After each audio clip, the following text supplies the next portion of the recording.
Greetings and welcome to Pop's Collection. I'm Ron Tweedy, joining me is Pops, and today we're going to talk about the new series on Disney Plus, I Am Groot. I am Groot. Everybody, how you doing?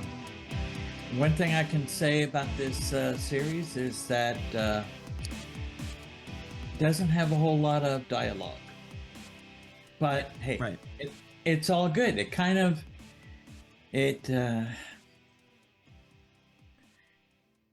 They're shorts, so it might be a short episode. I don't really know how we're going to do that, but you got your coffee? Yeah. We'll try and share a little bit of things about it, but not too much. It's something that if you choose to watch it, you could watch all 5 episodes in 30 minutes, maybe. Oh, yeah. If you wanted to do that. Yeah, they're very short. Yes. And it kind of, I had the thought today, there's this Bible verse in Ecclesiastes, Okay. nothing new under the sun. Okay. And I kind of had, well, at least 4 of the episodes, I had been there, done that in some other show, you know? Okay. But I think that that's probably true with most anything. Yeah. There's not a whole lot of new concepts out there, just a new way of portraying them. Right. But I love that character. Mm-hmm. And Vin Diesel playing that character as a youngin, you know? Yep. He did a good job. Yeah. Sure. I just wonder, I saw at the end, we tried going from episode to episode in different ways. And so Mom said, oh, let it just run all the way through and maybe it'll go to the next episode. Well, it didn't. Yeah.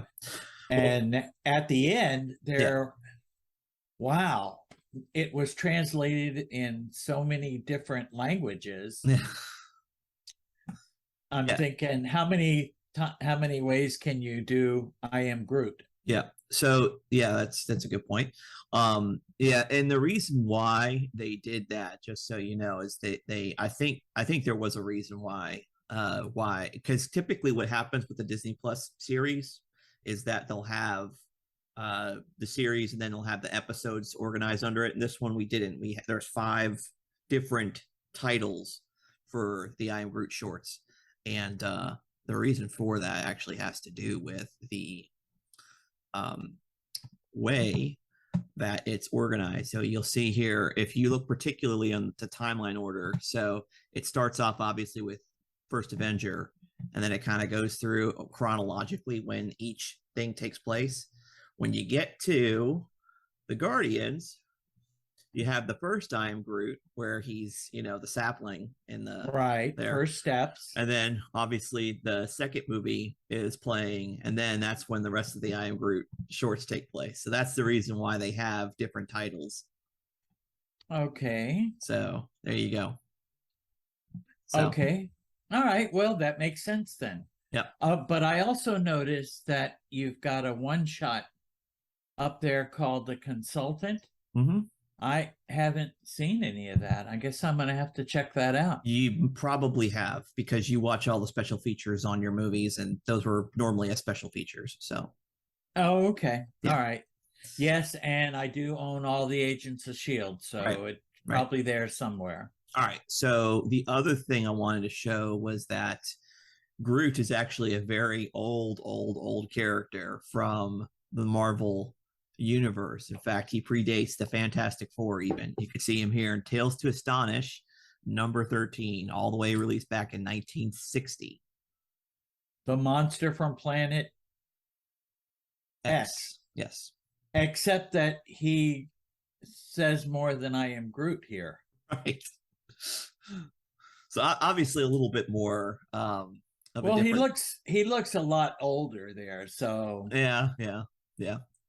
But anyway, this is obviously before the superhero Silver Age, and so this story actually centers not on a superhero, but some random scientist dude who is the key to defeating the floral colossus known as Groot from Planet X that's coming to invade the Earth. You can see here, definitely more of a horror type vibe. I think it's a monster comic, Yes, yes. so pretty cool. I like it. Oh yeah.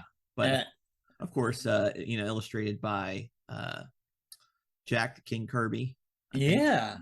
I think Kirby did this one. I know Ditko did some drawings on this particular one as well.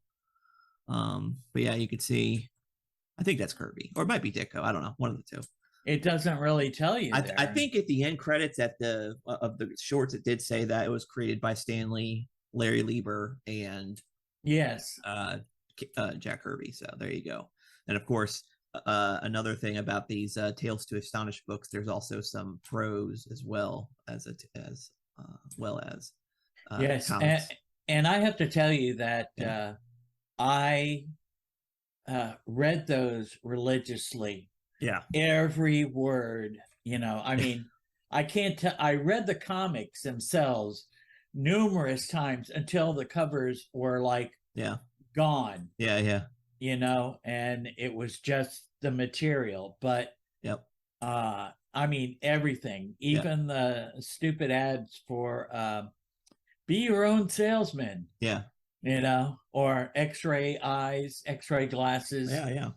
and all that stuff that they had at the end, which is, I guess you would say, their commercials or how they were able to Sure. print the comics back then. Yeah, unfortunately, the other story on here, the Abominable Snowman, I don't think he's made a appearance in the MCU just yet. So we got a little bit of catching up to do, I guess.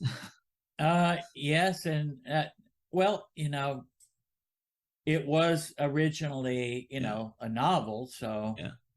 There's another one here. So not quite human. yeah. So anyway, Well, that's kind of interesting because there was a television series called Not Quite Human.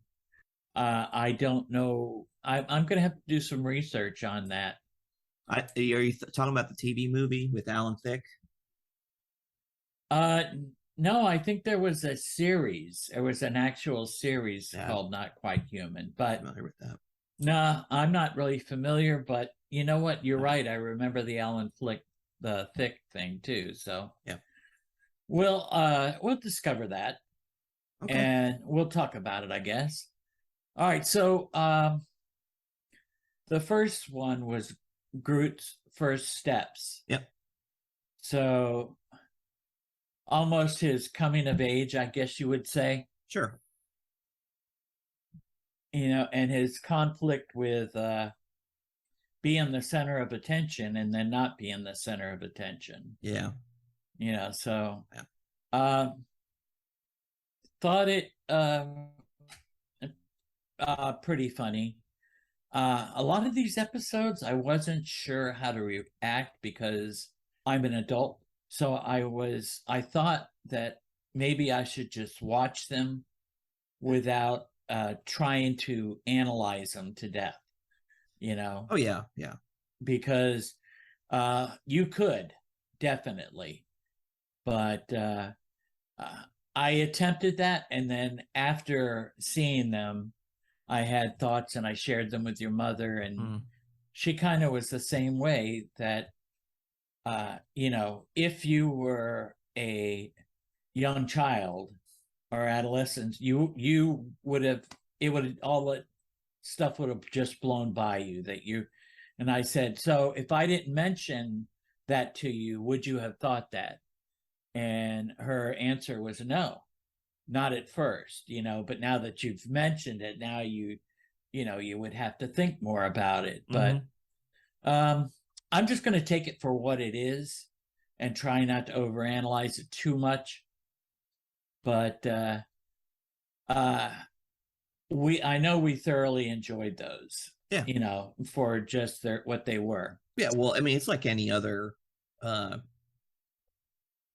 coming of age stories. He's you know trying to find his way in the world, and so it's there's little inconsequential conflicts in these little shorts, and him just discovering new things, and that's pretty much it, and it's just, Well, other than the fact that there was consequences in the little guy, the second one. yeah. Oops. Which I have to say, for me, Mm-hmm. when I saw that, Mm-hmm. I immediately thought Gulliver's Travel. Yeah, similar. Because there is the thing with the Lilliputians Yep. and the battle, thinking he's the big bad and all that Yeah. other thing. Yeah. So, Well, me, I guess my generation, it's more about the one Simpsons Treehouse of Horror episode where Lisa's tooth gets zapped with electricity, and then the germs on there actually grow up into a civilization. They think Bart's the devil and Lisa's God, so it's funny. But yes, anyway. well, for your generation, that would do for you. Mm-hmm. So, okay, I guess that would work. So, the third one was called Groot's Pursuit. Yep. And I guess he was following some goo. Yeah. And for me, the best part was the dance off in Sure. that episode. Right. And of course, his innocence when the alien teaches him how to dance, he Yeah. shoots him out the Airlock. Yeah. I thought, oh gosh. Yeah. Well, so and then after that we had the Chia Pet episode, Yep. you know, which I at first didn't know how I wanted to address that, so I'll just keep it with Chia Pet. Yeah. And not. Yeah. But I thought it was pretty funny. Sure. For the most part. Yeah. Actually, they all were really funny, and right.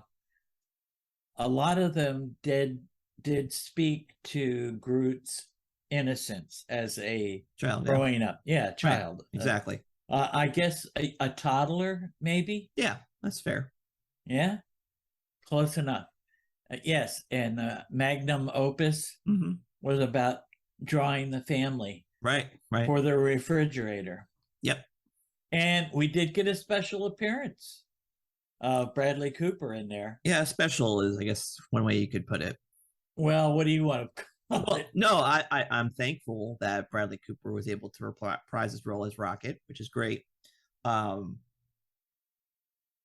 He looks terrible in this. Oh, you mean the animation? Yeah, it looks horrible. Yeah, of course. Like, the Groot stuff is perfectly fine, serviceable. There's no issues there. But when they try to animate Rocket without, I don't know what's missing, but it looks horrible. Well, I thought about that too. I thought, oh my gosh, Rocket is on a starvation diet or maybe a keto diet. I'm not sure, But he looks so skinny. It looks terrible. And I thought maybe it might have had something to do with he really didn't have his, ammo packs and stuff on. Maybe that makes him look a little heavier. I don't know. No, he just looks horrible. Like, you go back and watch Endgame in particular, where he's in it, and it looks like he's there, and and Tony Stark looks for real. Tony Stark is, Robert Downey Jr.'s performance of, his incredulity that there's a talking raccoon there. Yes. It just works perfectly together. This, looks horrible, and I get it's a Disney Plus show. I just don't understand why they couldn't have at least just used the same model as Endgame or whatever. Well, I would be willing to venture that maybe it's a different special effects company that they used. Well, even if it was, they still could use CG. the same. They still could use the same assets from, because they both are CG. Right. But using the same assets that they would use, they could, to me, it just does seems like it would be a no-brainer. Why couldn't you do that? So, well, is it possible that the CG company would own the rights to what they did? Not the assets. The assets would be owned by Disney. Yes. Okay.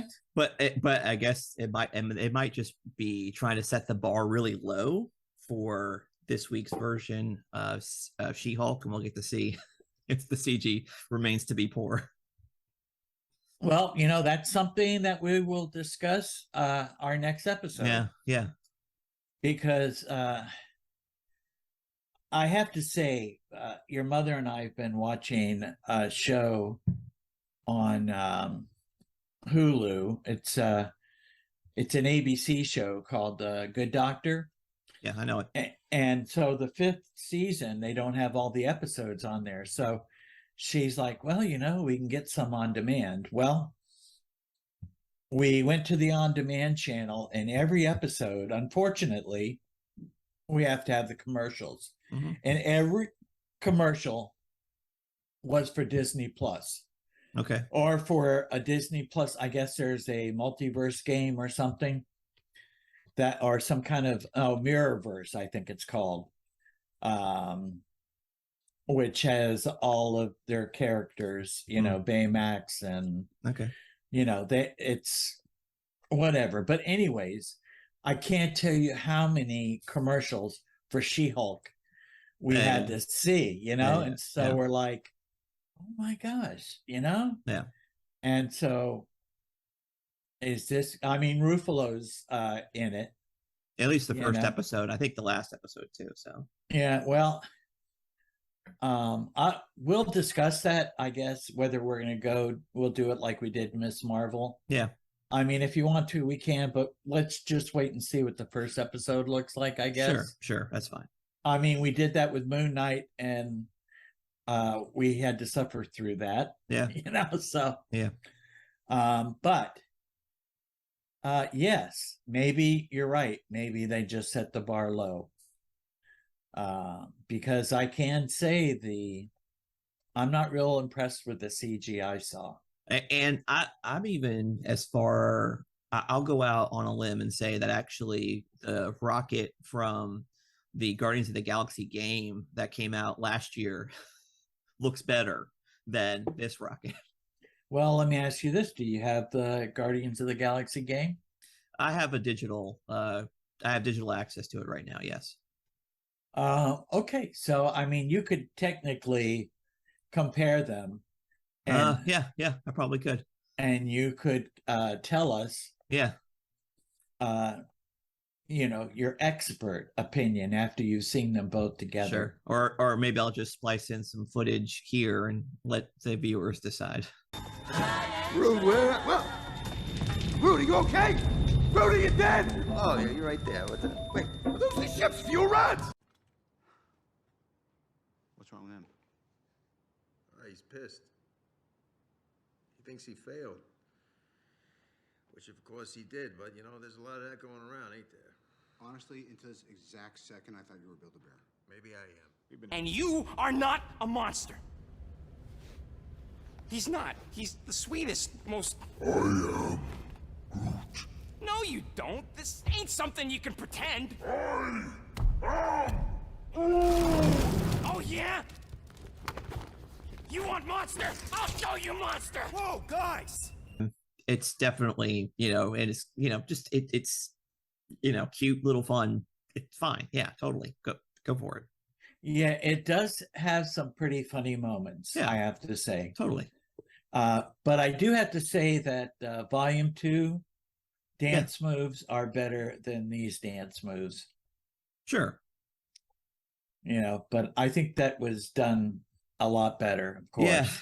Yeah, definitely. I agree. Yes, but this is more of a CGI thing than it is, when they do movies, they attempt to do the CG a little more believable. Yeah, I mean, they do. And I'm guessing it's because they have a bigger budget. That's probably some of it, but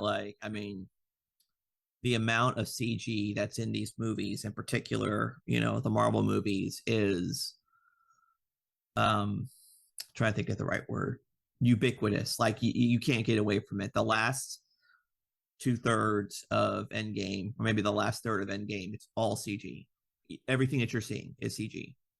So, right, except for close up of the actors when they're vocalizing. even some of that there's CG in there. So Really? For instance, all of the quantum suits that they wear, none of those exist. They're all CG. Right. Right. In other words, you could not go to a auction house Right. and spend $55,000 for one. Because they don't exist. Yeah. Right. Because it wasn't in the show. Don't exist. Yep. Interesting. Okay. Well, anything else you want to say about this? Like No. I said, it was 5 shorts. Right. So I figured a short episode. Yeah. Agree. Which it is pretty short. But we got a chance to look at, the history of Groot and, leaf through an old comic and, that's fun, I guess. Oh, it's a lot of fun. And I got to tell you that was definitely reminiscing for me. Yeah. When I saw that, I thought about all of the old comics that I used to read, you know? Yeah. So it was a good travel in nostalgia for me. Good. Definitely. All right. So next week, She-Hulk. Attorney at Law.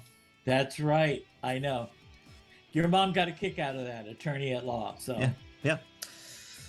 All right. Well, good. Okay. Well, thank you all for tuning in. We'll see you next week with She-Hulk, the first episode. And until then, goodbye and God bless.